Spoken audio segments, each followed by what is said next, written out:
Stephen Zunes is a professor of politics at the University of San Francisco. He's also co-author of the book Western Sahara, War, Nationalism and Conflict Resolution. He joins us now from San Francisco. Thank you so much for joining us. Professor, what's your take on this?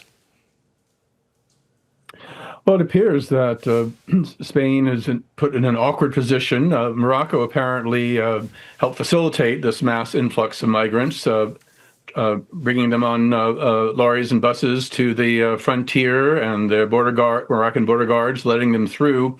And now a number of the right-wing parties, right-wing governments in Europe are just totally going after Sanchez of being weak and allowing this invasion to happen. But of course, Ceuta is not in Europe. It's not in the Schengen area. It's that none of these people have made it to continental Spain or anywhere else in Europe. And so it really does seem like a setup by the right wing, xenophobic, Islamophobic, frankly, racist elements within Europe to stir up, once again, a fear of this foreign invasion. Well, Professor, when you do look at this, though, I mean, it's not just Moroccans who came over. There were many people from sub-Saharan Africa as well who are now actually without anything to do, essentially, and have no help there now in Ceuta itself. What happens with them?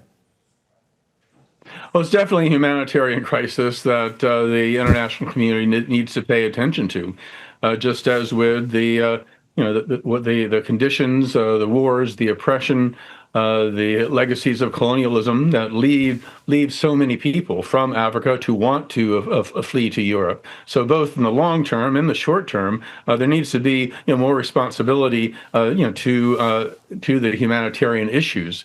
But blaming Spain and trying to use this as an excuse to stoke up anti-immigrant sentiment among Europeans, that's not where we need to go. Also, Professor, I mean, EU leaders are going to be holding emergency talks later Tuesday. What are they going to be talking about, essentially? It's hard to say. I mean, obviously, there are some right-wing governments that actually got elected on an anti-immigrant agenda. There are some more moderate governments that want to that are trying to cover for their right flank, who try to act tough. But I really don't see there's going to be a whole lot of changes. I mean, Morocco already is extending the fence and these floating buoys out into the sea to make it harder to get around.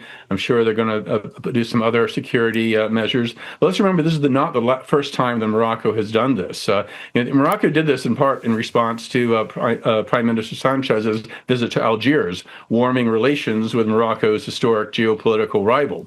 And back in 2021, in response to allowing the president of Western Sahara to come for medical treatment, they also opened the floodgates and allowed a lot of people to go in. So Morocco, in many ways, has been extorting Spain and others, trying to get economic and political advantages because they indeed have this power. Given how close Morocco is to Spain, just 18 kilometers across the Strait of Gibraltar, and these two presidios that are actually have a land border with that country.